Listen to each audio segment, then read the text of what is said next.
আমার bypass surgery হয়েছিল 2019 সালে এবং এরপর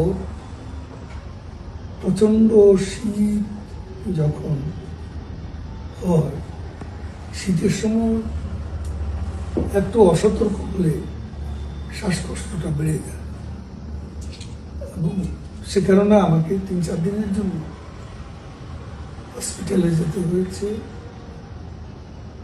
কিন্তু নানান গুজবের মধ্যে শাখা প্রশাখা বিস্তার করেছে। আমি জানি কেউ আমাকে মেরে ফেলছে, কেউ মৃত্যুশয্যা, কেউ বলছে ভেন্টিলেশনে আছে।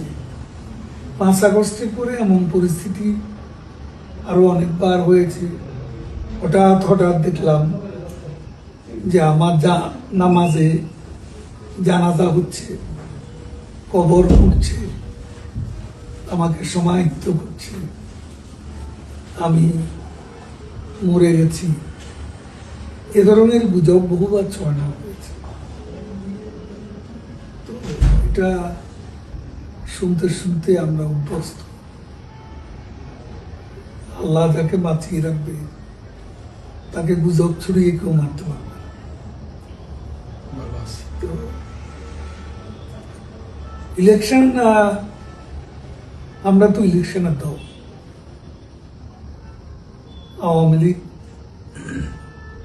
নির্বাচন দল, নির্বাচনমুখী দল।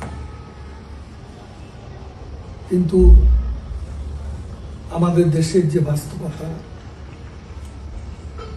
ইউনূসের অন্তর্বর্তীকালীন সরকার আমাদের নির্বাচনে অংশগ্রহণের সুযোগ থেকে বঞ্চিত করেছে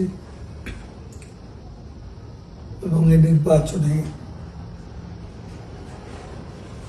আমাদের প্রতীক নৌকা অনুপস্থিত, আমাদের কার্যকলাপ নিষিদ্ধ, আমাদের ছাত্রলীগ নিষিদ্ধ। এমত অবস্থা নির্বাচনে অংশগ্রহণের মতো কোনো সুযোগ আমাদের সামনে খোলা নেই। এই পরিস্থিতিতে আমরা এখনো বাংলাদেশের যে বাস্তবতা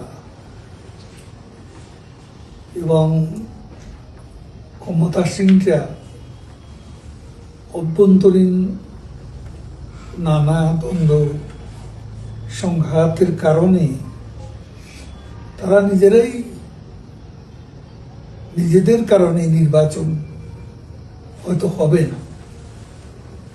আন্তর্জাতিকভাবেও চাপ আছে, তারা ইনক্লুসিভ নির্বাচনের কথা বলে।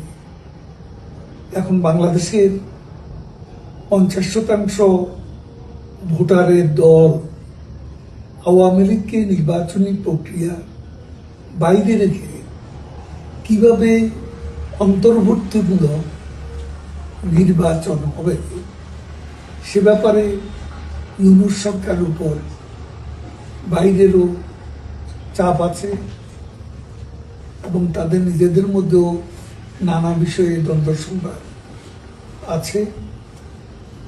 এর ফলে নির্বাচনের ভবিষ্যৎ আসলে 12 ফেব্রুয়ারি হবে কিনা